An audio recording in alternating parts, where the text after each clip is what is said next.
This is a way you can almost guarantee the success of your business with a single strategy that most of us never do. Success isn't luck, and it doesn't have to be a gamble. This one exercise, you can make sure that you have exactly the right formula for success and a product or service that is going to sell to your audience. So let's talk about the secret to success that you've never heard. With just this one strategy, as I said, most of us never do this when we start a business, and just this one strategy can help you really almost guarantee that your product or service will sell to your customers, to your target market. So, if you believe everything you read, I think you would think that most successful entrepreneurs of our time made it because they had a once in a lifetime idea, a stroke of genius that no one else had thought of that turned into a multi-million dollar business. But if you look a little closer, you'll see that's not the case. Most of them had an idea that they tested and they tweaked and they pivoted on until they created a successful business. And it's often unrecognizable from that initial idea. So it's not so much the original idea as it is what they did with it and how they're willing to change it. And their businesses continue to evolve and change even now as they grow and improve. So let's look at, Mark Zuckerberg's original idea. He wanted to start a platform for university students to connect. That was the testing ground for Facebook. That's where he got to try out new tech, roll out new features, and really start evolving his idea into what we know today. Look at Oprah Winfrey's empire, Richard Branson. They started with a spark of an idea. They tested it, they adapted it, they grew it, and then they kept evolving. And none of their businesses now look anything like those original game plans. So I think each of us has million-dollar ideas regularly. Seth Godin from the advertising and marketing world, he always says there's no shortage of remarkable ideas. What's missing is the will to execute them. And I'm going to take that one step further and say it also takes the will to test and adapt those remarkable ideas. And this is the game-changing strategy that most of us didn't realize we could do before we started. So how do you test and validate your idea? One of the best ways to test an idea is to create what's called a minimum viable product. And put very simply, that just means the smallest thing that you can put out to your market to test whether they actually want it. You want to get it in front of the people that you intend to sell it to and see if they are willing to actually purchase it or request information on it.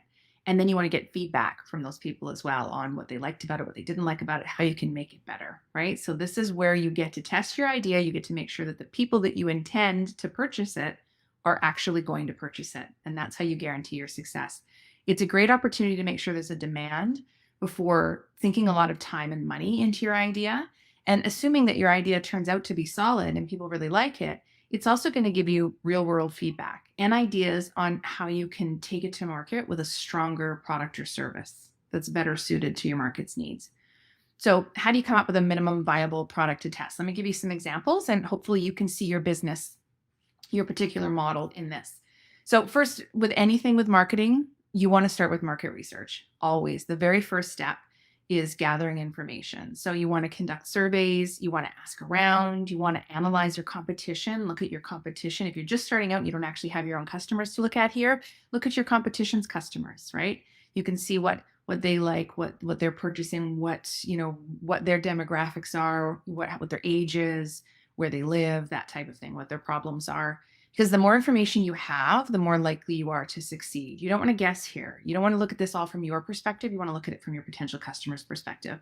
And once you've done some research on your market and your competitors, then you can create that minimum viable product. So what does that look like? Okay, so there's a few different ways you can do this. One of them, which I absolutely love, and this is probably one of the strongest ways to do this because you're actually going to ask them for money. And there's a big difference between people saying, oh yeah, I like that, I probably would buy that, and people actually pulling out their wallets and buying it. And if you can get them to pull out their wallet and purchase your product or your service, then you know it really is a winner. So for physical products, pre-selling is great. So all you need to do here is invest in a prototype. You don't have to produce all of it, right? Just a sample, some really high quality marketing materials like photos and video. And then you can go to a platform like Kickstarter or I Fund Women or Indiegogo, and you can actually put the product on there and people will pre-purchase it. Now, the beauty of this, besides the fact that it's very solid, people are actually putting money out to purchase your idea or your service or your product.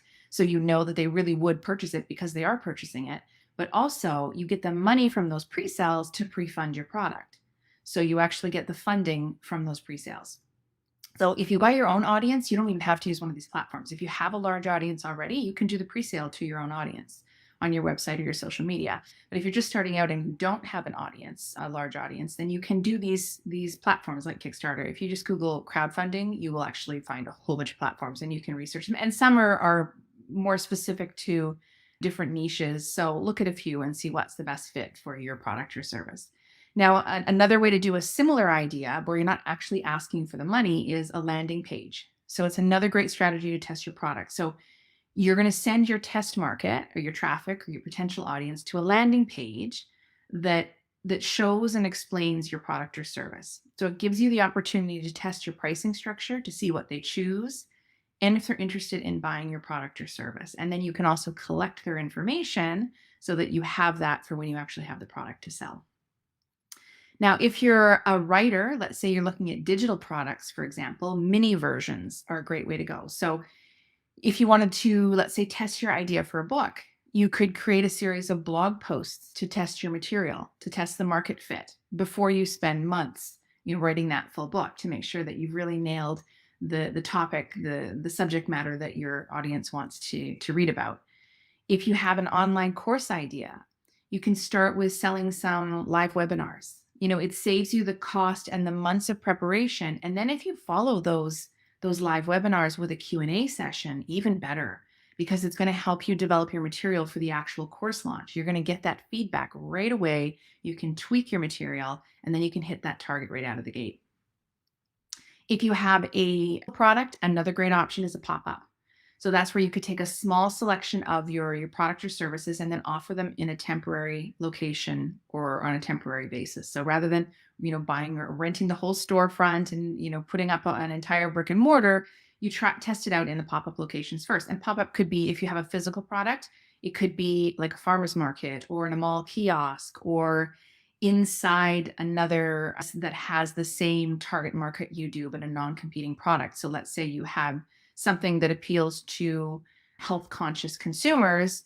Maybe you can set up in the local health food store and talk to people, give out samples, sell your product, whatever it is. If you can also do that virtually, you can do a virtual pop-up where you actually pop up on someone else's website, again, that has a similar target market, but a non-competing product. Or you could do social media takeover on other people's social media sites, right? So those are different ways that you can do pop-ups. And the last one that is really more for physical products is a base model concept. So that means you take the physical product that you want to produce and you strip it right down to the bare features, and then you offer it that way. So an example of this would be, let's say you had a water bottle that you wanted to produce and it came in, 10 different colors and it had all these amazing features and all of these options. Before you go and produce that product, you can do two things. One, you can find one that already exists in the market that's similar, but it's stripped right down. And you can, purchase that to resell and use your branding to test your market. Or if it's something that you really do have to produce, you can't use something that's already available, then you produce the basic single model. So instead of all 10 colors, you produce one color, the one you think is going to be the most popular. You produce the most popular features that you think people are going to purchase, and you test that before you expand out into the other products. And then it's a little less risky, a little less money up front for you to produce all of those items. So those are all different ways that you can produce that minimum viable product, and you can test it. And it really varies depending on what your product or service is, which one of those is going to work the best for you. And, another great way to test both products and services is interviews. It's so simple and it's so often overlooked. And, so many businesses fail because they skip the step, and there was either no need for the product in the market, or they missed the opportunity to improve it before they took it to market by looking for that feedback, because you think it's a great idea, obviously, or you wouldn't be creating it. But you need to make sure that your market likes it as much as you do. And if they don't, why not? How can you tweak it? How can you pivot? How can you change it? So without testing, you're guessing. And you don't want to risk your business future on guesswork. Plus, some of the best ideas are going to come from your customers. So don't waste the opportunity to make your product or your service better before you launch it by ignoring their feedback and ignoring that testing step. So this is your one step for this week, because this is our one step empire series, right? You're building your empire in one step per week. I know you're busy. I know you have a million things to do. So we're not going to give you a whole bunch of things to do. We're going to give you one step. So one step for this week is to decide what you can do to test your idea and get it in front of your actual customers so you can get their feedback and you can gauge their interest. And if you are further along in your business, this is still something you should be looking at. This is still a valuable exercise for you. If you're looking at launching a new product, this is something that you should be doing, a new service. You should be testing it before you spend a whole lot of time and money on it to make sure that it's the best version that it can be, right? So can you do a landing page? Can you put your product, your idea on Kickstarter? Can you do a video series? What is the best and fastest way to get it out there and make sure that your market really wants it, and find out how it can be improved to make it more appealing to them? Okay, your aunt and your best friend think you're a genius. You think it's a great idea, but you need to find out what the people you're expecting to pay for it really think. And really important to remember with this, all feedback is good feedback. Even when it stings a little, you have a chance to almost guarantee your success. So do it. Go out there, get the feedback.